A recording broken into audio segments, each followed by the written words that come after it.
नमस्ते, मेरा नाम है रवि कौशल और आप देख रहे हैं न्यूज़ क्लिक। किसान संगठनों और मजदूर संगठनों ने मिलकर 9 जुलाई को राष्ट्रव्यापी हड़ताल बुलाई है। इस हड़ताल को खेत मजदूर यूनियंस ने भी अपना समर्थन दिया है। आखिर उन्होंने क्यों दिया है अपना ये समर्थन और उनके मुद्दे क्या हैं, इस पर बात करने के लिए आज है हमारे साथ डॉक्टर विक्रम सिंह खेत मजदूर यूनियन के जॉइंट सेक्रेटरी हैं। आइए उनसे बात करते हैं। विक्रम सर, शुक्रिया हमसे बात करने के लिए। मजदूर संगठनों ने, किसान संगठनों ने एक राष्ट्रव्यापी जो है हम कहें कि हड़ताल बुलाई है 9 जुलाई को। खेत मजदूर यूनियंस ने भी अपना जो है समर्थन दिया है। पहली चीज़ हम अगर आपसे समझना चाहें कि इस राष्ट्रव्यापी हड़ताल में खेत मजदूर यूनियनों की क्या भूमिका होगी, तो आप क्या कहेंगे? दरअसल ये बहुत महत्वपूर्ण है समझना। और आपसे गुजारिश भी होगी कि आप साथ के साथ अगर आप समझा पाएंगे खेत मजदूर कौन होते हैं, उनका काम क्या है? ये शायद ज़्यादा महत्वपूर्ण है। खेत मजदूर वो लोग हैं जिनके पास अपनी ज़मीन की मलकियत नहीं है। वो अपने श्रम के पर निर्भर हैं अपनी जीविका चलाने के लिए। दूसरों के खेत में काम करते हैं और उसके अलावा ग्रामीण इलाके में जो भी काम मिलता है उससे काम करके अपने श्रम को बेचकर उससे अपना जीवन यापन चलाते हैं। उनके पास उत्पादन के कोई साधन नहीं है, अगर मैं सीधे शब्दों में बोलूँ, केवल श्रम है बेचने के लिए। ज़मीन नहीं है उनके पास। और ये लोग इसलिए आंदोलन के अंदर, इस हड़ताल के अंदर शामिल हैं क्योंकि जो संगठित क्षेत्र के मजदूर हैं उन्होंने जो बड़ी लंबे संघर्षों के बाद जो अर्जित किए थे लेबर लॉस, जब उनको ही ख़त्म किया जा रहा है उस देश के अंदर, उस समाज के अंदर जहाँ पर खेत मजदूर अपनी पहचान की लड़ाई लड़ रहे हैं, उनके लिए तो कोई नियम कायदा, कोई लेबर लॉस की बात ही मुश्किल हो जाएगी, वो ख़त्म हो जाएगी। अभी तक तथाकथित मिनिमम वेज एक्ट है जो पूरे मजदूरों पे लागू होता है और अगर आप देखेंगे सैद्धांतिक तौर पर खेत मजदूरों पे भी लागू होता है, पर उसको लागू करने के लिए कोई मैकेनिज़्म नहीं है, कोई मशीनरी नीचे नहीं है। जो आपका माइग्रेंट लेबर का एक्ट है वो उनके ऊपर लागू होता है पर मशीनरी नहीं है। हम लड़ रहे हैं कि उसको कैसे लागू करना है, कैसे इम्प्लीमेंट करना है। खेत मजदूरों के लिए एक सर्वसमावेशी केंद्रीय कानून बनना चाहिए, पर जब पहले से अर्जित कानून भी ख़त्म हो रहे हैं तो हमारी लड़ाई तो बहुत दूर चली जाएगी। इस चीज़ के लिए हम इस लड़ाई के अंदर, इस हड़ताल के अंदर शामिल हैं।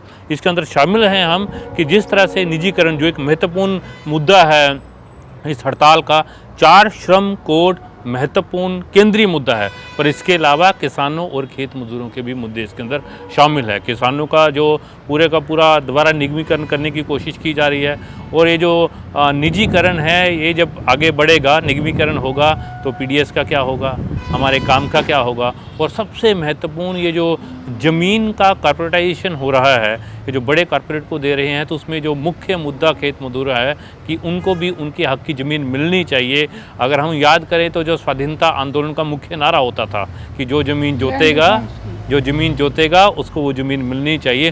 भूमि सुधार जो गोया 3-4 राज्यों को छोड़कर कहीं हुआ नहीं है, उस लड़ाई को हम कैसे आगे बढ़ाएंगे जब ज़मीन का पूरा समीकरण ही बदल देंगे और वो कॉर्पोरेट को के हवाले कर देंगे। उस चीज़ को रोकने के लिए हम इस लड़ाई के अंदर शामिल है और इस हड़ताल का हिस्सा हैं। सवाल ये है कि क्या सरकार आप लोगों को मजदूर रिकग्नाइज करती है? देखिए, ये बड़ा महत्वपूर्ण है कि अगर आप देखेंगे जो पूरी कृषि अर्थव्यवस्था है और कृषि जिसके अंदर पिछले 10 सालों के अंदर तमाम विपरीत परिस्थितियों के अंदर एक ग्रोथ शो कर रहा है। मैं ये सवाल आपसे इसलिए भी पूछ रहा हूँ क्योंकि जब कृषि की बात होती है तो अक्सर किसान संगठनों को तो जरूर बुलाया जाता है। उसी पे मैं आ रहा हूँ कि जो थोड़ी कृषि के अंदर ग्रोथ में हम दर्ज कर रहे हैं उसके अंदर लगभग 14.5 करोड़ खेत मजदूर जो हैं वो उसके अंदर अपना योगदान दे रहे हैं। अगर हम आंकड़े देखेंगे 2011 के जो आंकड़े हैं उसमें किसानों की संख्या कम हुई है और खेत मजदूरों की आगे बढ़ गई है। पर ये विडंबना है कि आईएलओ की तमाम रिकमेंडेशन के बावजूद, आईएलओ की कन्वेंशंस हैं जो ये बोलती हैं कि खेत मजदूरों को पहचानना भी चाहिए और उनके संगठनों को भी पहचानना चाहिए। हमारी भारत सरकार खेत मजदूरों के संगठनों को पहचानती नहीं है, उनको आइडेंटिफाई, मैं जिसको बोलते हैं ऑफिशियली रिकॉग्नाइज नहीं करती उनकी यूनियन को। केंद्र के स्तर पर, राज्यों में है, केंद्र के स्तर पर, इसलिए जो आप मसला उठा रहे हैं कि कभी वार्तालाप के लिए वो बुलाती नहीं है। हमें पता है इसी संसद के अंदर कम से कम 7 सरकारी जो कमीशंस हैं उनकी रिकमेंडेशन है कि जो आपके खेत मजदूर हैं उनके के लिए कम्प्रिहेंसिव सेंट्रल लेजिस्लेचर बनना चाहिए, पर वो नहीं बना है क्योंकि सरकार उनको पहचानती नहीं है। तो ये एक बड़ी लड़ाई है मज़दूर को मज़दूर के रूप में पहचानने की। कल मैं जो है जो आप लोगों के नेता हैं अखिल भारतीय किसान सभा के जो अध्यक्ष हैं अशोक धवले, उनका इंटरव्यू कर रहा था और उनसे जब बातचीत कर रहा था तो ये समझ में आया कि देश में एक भयंकर कृषि संकट है और वो लगातार किसानों की जान ले रहा है। क्या ये जो कृषि संकट है इसका असर जो है हम कहें कि खेत मजदूरों पे भी है या ये जो कृषि संकट आप माइग्रेट कर जाते हैं? कृषि संकट जो है वो लगातार अगर किसानों के ऊपर प्रभाव पड़ रहा है तो जो सबसे हाशिए के ऊपर होगा सबसे ज़्यादा प्रभाव उसके ऊपर पड़ेगा। किसान की जो लागत का मूल्य नहीं मिल रहा है, उसको जो एमएसपी मिलना चाहिए, लागत बढ़ गई है, एमएसपी मिल रहा है, इसलिए वो संकट के अंदर है। पर लागत के अंदर एक महत्वपूर्ण कंपोनेंट होता है लेबर। तो किसान मजबूरी के अंदर लेबर की जो आपकी कॉस्ट है वो रिड्यूस करने की कोशिश करता है। जब वो रिड्यूस करने की कोशिश करता है तो जिंदा रहना भी मुश्किल हो जाता है। आपने महत्वपूर्ण प्रश्न उठाया कि जो अगर आप देखें तो एग्रीकल्चर वर्कर्स का नंबर बड़ा है, मशीनीकरण के चलते खेत के अंदर काम कम हुआ है, इसके चलते माइग्रेशन भी हुआ है। पर भारत के अंदर जो इंडस्ट्रियल ग्रोथ होनी चाहिए थी, जिससे एम्प्लॉयमेंट जनरेट होनी चाहिए थी, वो उसको सस्टेन नहीं कर पा रहा है। जो माइग्रेट होकर लोगों को काम मिलना चाहिए थे वो शहर के अंदर भी काम नहीं मिल रहा है। जो हमने देखा कोरोना के बाद से जो रिवर्स माइग्रेशन हुआ वो लोग शहरों के अंदर वापस पूरी तरह से नहीं लौटे हैं क्योंकि काम शहर के अंदर में नहीं है। तो एक बड़ा बर्डन है गांव के अंदर। आप किसानों की आत्महत्या की बात कर रहे हैं, मैं बड़ा खुश होता हूं कि किसान आंदोलन ने किसानों की आत्महत्या को एक मुद्दा बनाया है और राजनीतिक पार्टियां भी इसके ऊपर बात करती हैं। पर बहुत दुख होता है कि उसी समय खेत मजदूरों की आत्महत्या के ऊपर बात भी नहीं होती है। 2014 से पहले उसके ऊपर कोई चर्चा नहीं होती थी, आंकड़ा भी नहीं आता था। 2013 के बाद से सेंसस में इसको लाए हैं। अगर पता नहीं लोगों को पता है कि नहीं पता है कि अगर इस दौरान किसानों की आत्महत्या बढ़ी है तो खेत मजदूरों की भी आत्महत्याएं ज़्यादा हुई हैं। लगभग 80,000 खेत मजदूरों ने आत्महत्या की है पिछले 10 साल के अंदर। 2023-24 के आंकड़े जो है, अगर 5,000 किसानों ने आत्महत्या की है तो 6500 के आसपास खेत मजदूरों ने आत्महत्या की है। कारण वही है कृषि संकट, आमदनी कम और जो बड़ा हमला है ये जो नव उदारवाद के चलते जो सोशल वेलफेयर स्टेट का स्ट्रक्चर को ख़त्म किया है। पहले डॉक्टर था हॉस्पिटल के अंदर, आपका स्कूल के अंदर अध्यापक था, सुरक्षा पेंशन थी, आपकी ट्रांसपोर्टेशन फ्री था, सस्ता था, वो सब कॉस्ट अब मजदूर को देनी पड़ रही है। यानी कि कॉस्ट ऑफ लाइफ बड़ी है, जीवन को जीने की कॉस्ट बड़ी है और आमदन कम हुई है। साहूकार के पास जाना पड़ता है, किसान के पास तो ज़मीन है, बैंक से लोन मिल जाएगा, खेत मजदूर को तो नहीं मिलता है। बच्चों की पढ़ाई के लिए, बीमारी के लिए, बच्चों की शादी के लिए, आपका पंजाब यूनिवर्सिटी का एक रिसर्च है उसमें तमाम ये आंकड़े बताए गए हैं और नेशनल क्राइम ब्यूरो भी बताता है उनको लोन देना पड़ता है और डेब्ट के चलते आत्महत्या करनी पड़ती है। पर ये कहीं आंकड़ा आता नहीं है क्योंकि सरकार की नीति के अंदर खेत मजदूर मजदूर ही नहीं है। अब ऐसे में एक बड़ा सवाल ये भी उठता है कि आप लोग 9 तारीख की हड़ताल को लेके जा रहे हैं, अलग अलग मांगे हैं ना, अलग अलग संगठन है, उनके अलग अलग, कोई 4 लेबर कोड्स की बात कर रहा है, कोई कृषि कानूनों को बैकडोर से लाने की बात कर रहा है, एमएसपी की बात कर रहा है।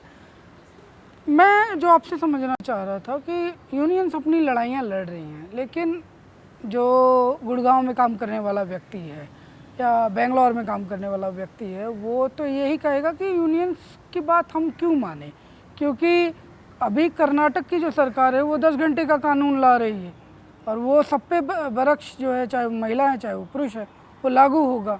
तो यूनियंस कारगर कहाँ हैं और हम उनकी बात क्यों माने, क्यों इस जो स्ट्राइक है उसमें हिस्सा ले? ये एक बहुत महत्वपूर्ण पक्ष आपने उठाया है और मुझे लगता है कि आप ही के जो प्रश्न हैं उसी के संदर्भ में इस आम हड़ताल जिसको हम जनरल स्ट्राइक बोलते हैं उसके राजनीतिक महत्व को समझना पड़ेगा। आपको याद है पिछले समय के अंदर इंडस्ट्रियल स्ट्राइक्स हुआ करती थी, यानी कि उद्योग वाइज हड़ताल हुआ करती थी, अपने मुद्दे के ऊपर मांग को लेकर वो हासिल किया करते थे। पर नव उदारवाद के चलते ये जो पूरे एक चीज़ मैं रोकने से पहले, ये नव उदारवाद जैसी जो चीज़ आप बार बार बता रहे हैं, अगर आप थोड़ा हाँ, मैं इसको एक्सप्लेन करता हूँ। नव उदारवाद मतलब कि जब हमें सपना दिखाया गया कि अमेरिका की भी कंपनी यहाँ पर आएगी, वो हमारे मजदूरों को काम देगी और हमारा किसान का गेहूँ और हमारा माल अमेरिका के अंदर जाएगा, जो ट्रंप अभी उल्टा करने की कोशिश कर रहे हैं कि आप पूरा मार्केट खोल दीजिए, ओपन कर दीजिए। वहाँ की कंपनी आई, कितनी सारी सॉफ्ट ड्रिंक्स होती थी, आज कोको कोला और सिर्फ पेप्सी है, बाकी सब खत्म हो गया। लाखों लाख हमारे मझोले उद्योग खत्म हो गए और उसके चलते काम भी खत्म हो गया और उसके चलते जो पूरा इंडस्ट्री था, यूनिट्स डिवाइड हो गए, डिसेंट्रलाइज हो गए, छोटे छोटे यूनिट्स के अंदर है। जो मैं बोल रहा था कि पहले तो आप इंडस्ट्री के अंदर स्ट्राइक करते थे, मांगों को हासिल करते थे, पर आप ये बता रहे हैं कि आप गुड़गांव के अंदर जो आप ही बोल रहे हैं कि छोटी छोटी यूनिट्स हैं, इंडस्ट्री हैं, वो हड़ताल करके जो बार्गेनिंग पावर होती है वो नहीं कर पाते हैं। उस संदर्भ के अंदर कॉमन दुश्मन को पहचानना, जो आप बोल रहे थे कि बताइए कि नव उदारवाद क्या है, वो नव उदारवाद और उसके पैरोकार जो पूंजीवाद है उसको पहचानना, और ये जो नीति है निजीकरण की, ये जो नीति है जो इंसान के जीवन को कमतर आंकती है और मुनाफे को ज़्यादा आंकती है, चाहे वो मजदूर है, चाहे किसान है, चाहे खेत मजदूर है, जो उत्पादन करता है, जो संपत्ति का उत्पादन करता है, उसका जीवन महत्वपूर्ण नहीं होगा, पर जो उसे मुनाफा कमाएगा उसका जीवन महत्व होगा। उसको पहचान कर सारे मजदूर जनरल स्ट्राइक मतलब तमाम तरह के मजदूर उसके खिलाफ लड़ेंगे, स्ट्राइक को एक राजनीतिक हथियार के तौर पे उपयोग करेंगे और सरकार को बैकफुट पे भेजने की कोशिश करेंगे। ये बिल्कुल गलत है कि लोग बोलते हैं कि कुछ फल नहीं होता। 4 लेबर कोड कब पास हुए थे? और नरेंद्र मोदी की सरकार, जिसके अंदर माना जाता है कि एक मसीहा जिसके मुंह से जो शब्द निकल जाते हैं वो वापस नहीं हो सकते, किसानों ने तो वापस करवा के छोड़े ना। और 4 लेबर कोड आज तक लागू नहीं हो पाए। ये केवल 4 लेबर कोड रुकना नहीं है, ये वो रोकना है जो 4 लेबर कोड के बाद के हमले थे उनको भी रोकना है। ये केवल वो नहीं है जो आप बोल रहे हैं कर्नाटका के अंदर 10 घंटे, हमें याद है कोरोना के अंदर तो 12 घंटे काम की बात हो रही थी ना। तमाम राज्यों ने नियम भी ला दिए थे। ये जनरल स्ट्राइक्स है, 22nd जनरल स्ट्राइक है, ये स्ट्राइक्स की ताकत है जो उसको रोक पाई है, उसका ये प्रभाव है। तो ये जो प्रचार रूलिंग क्लास के द्वारा होता है 2 तरह के, पहला कि इसका फ़ायदा ही नहीं होता, कुछ वजह नहीं है। दूसरा कि इसका आर्थिक नुकसान होता है, देश की जनता को बड़ी चिंता हो जाती है उनको। वो कॉर्पोरेट जो जनता का खून चूसता है उसको देखिएगा 8 और 9 तारीख को इस कॉर्पोरेट मीडिया को भी चिंता हो जाएगी, देश की जनता के हक को हुकूक के उनकी आर्थिक नुकसान होगा। ये उनका प्रचार होता है, पर इसका एक निर्णायक प्रतिफल होता है, सरकार की नीतियों के ऊपर दबाव पड़ता है, वो बदलती है। हमने हाल ही के वर्षों के अंदर, पिछले 5 सालों के वर्षों के अंदर देखा है कि आंदोलन से देश की आर्थिकी बची है, देश के मजदूरों, किसानों, खेत मजदूरों के हक हुकूक बचे हैं। मैं ये बोलता हूँ कि देश के जो गरीब है उसके डिपू के राशन बचा है, नहीं तो वो आज तक ख़त्म हो जाता। ये लड़ाई है और इसके अंदर ये जो जनरल स्ट्राइक है ये हमारे पास एक राजनीतिक हथियार है। अब आखिरी सवाल की तरफ मैं बढ़ रहा हूँ, पर एक सवाल जो है निजीकरण को लेके होता है ना। अब निजीकरण को लेके हम जैसे ये कहें कि बहुत सारे तरीके के सवाल आते हैं। सरकारी सेक्टर के जो मजदूर हैं वो ये कहते हैं कि हमारी नौकरियां चली जाएंगी, हमारी जो काम की जो सुरक्षा है वो चली जाएगी, उनका समझ में आता है।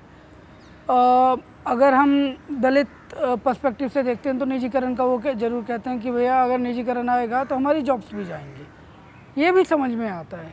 खेत मजदूर जब निजीकरण की बात कर रहा है तो वो क्या कह रहा है? देखिए, मैं तो बोलता हूँ खेत मजदूर ने जनता को समझना चाहिए कि निजीकरण का क्या प्रभाव है। निजीकरण का ये मतलब है कि जो मैंने सोशल वेलफेयर स्टेट खड़ा किया है वो ख़त्म होना।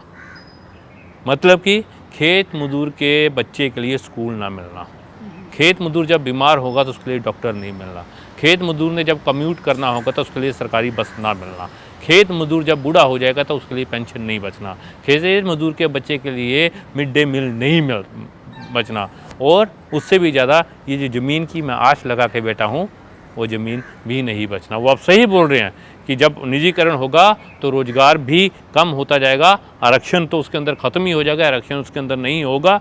जो अभी के रोजगार जिनको मिला है, जो नियमित है, वो भी हम देख रहे हैं 90% तो आपका असंगठित हो गया ना, जो रेगुलर नहीं है उसके अंदर, वो तो उसका सीधा दिखता है, पर उसका बड़ा जो नुकसान है वो आम जनता को होगा। और जब मैं आम जनता की बात करता हूँ तो आम जनता जो समाज के ऊपर हाशिए के ऊपर होगा, खेत मजदूर, दलित, आदिवासी, सबसे पहला शिकार उसका वही होगा। तो ये लड़ाई केवल मजदूरों के लिए ही है, ये लड़ाई केवल जो सरकारी क्षेत्र के अंदर मजदूर है उनकी नहीं है, उनका जीवन तो निकल गया, उनके पास पेंशन भी होगी, पर ये लड़ाई आम जनता के जीवन को बचाने की लड़ाई है। जो आज मेरा हुक्मरान हमें बता रहा है कि निजीकरण से आपको कोई फ़र्क नहीं पड़ने वाला, आपको फ़ायदा होने वाला है। हमने देखा है BSNL को ख़त्म करने के बाद आज कैसे मोनोपोली हो गई है जियो की और आपकी एयरटेल की, और अब मस्क साहब आ रहे हैं, स्टारलिंक के लिए। अब मस्क साहब आ रहे हैं, तो ये BSNL के एम्प्लॉइज़ को फ़र्क नहीं पड़ेगा, पर आम जनता जब बात करेगी, वो बात करने के ऊपर मुनाफा अब अमेरिका जाएगा, वो अमेरिका जाएगा, सरकार के पास नहीं आएगा। वो है निजीकरण का फ़र्क। और जो वो हमें बताता है आज की डेट के अंदर, आर्थिक जो हमारा हमला है उसको छुपाने के लिए जो हिंदू मुस्लिम करता है, जो धर्म की हमें दिखा रहा है, उसको सबसे बड़ा चैलेंज है ये आम हड़ताल। क्योंकि आम हड़ताल के अंदर मजदूर है, किसान है, खेत मजदूर है, मेहनत कश है, उनको मुद्दों के आधार पर वो एकता है, उसको वो हिंदू मुस्लिम के आधार पर तोड़ नहीं सकता, उसको जाति के आधार पर तोड़ नहीं सकता।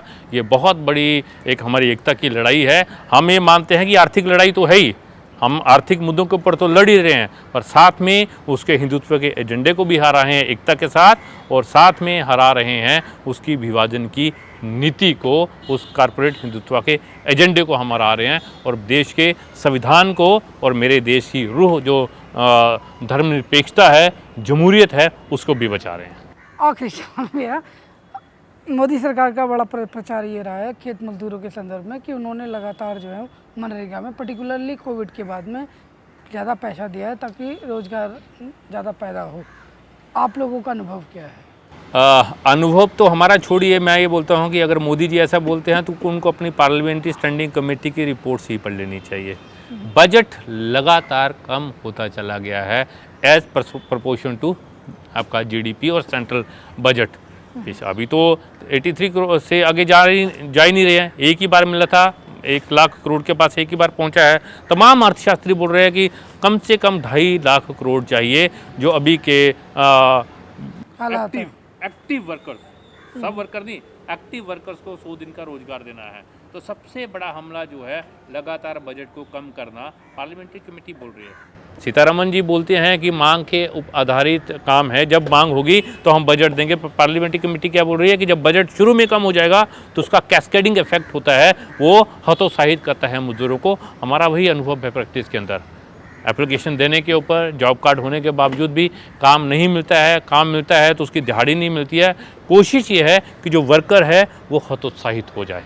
कहीं आपका बायोमेट्रिक काम नहीं करेंगे, कहीं आपका फ़ोन काम नहीं करेगा तो ऑनलाइन हाजिरी नहीं लगेगी। अब ये नया आ गया है कि आपका बैंक के जरिए जो ऑनलाइन ट्रांजैक्शन होनी है। तो ये जो तकनीक का उपयोग करना, करप्शन को ख़त्म करने के नाम के ऊपर तकनीक का उपयोग करते हुए इतनी जटिलताएं पैदा कर दी है कि ये जो मांग पर आधारित कानून है उसको एक सामान्य लाभकारी स्कीम के अंदर तब्दील करने की कोशिश कर रहे हैं। ये बहुत इंपॉर्टेंट है। ये कानून है जो हक है, कोई सोशल वेलफेयर स्कीम नहीं है। सोशल वेलफेयर स्कीम हुक्मरान के मन पे हो सकती है, पर जो एक्ट है पार्लियामेंट ने पास किया है वो हमारा हक है। तो उसको तब्दील कर रहे हैं, उसकी नेचर को ख़त्म कर रहे हैं।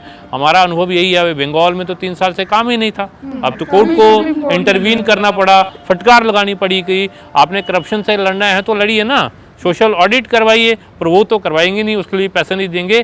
पर उसकी एवज में बंगाल का जो मजदूर है वो वहाँ पर प्रताड़ित हुआ 3 साल के लिए। और एवरेज जो वर्क है वो 50 से ज़्यादा जाता नहीं है भारत के अंदर।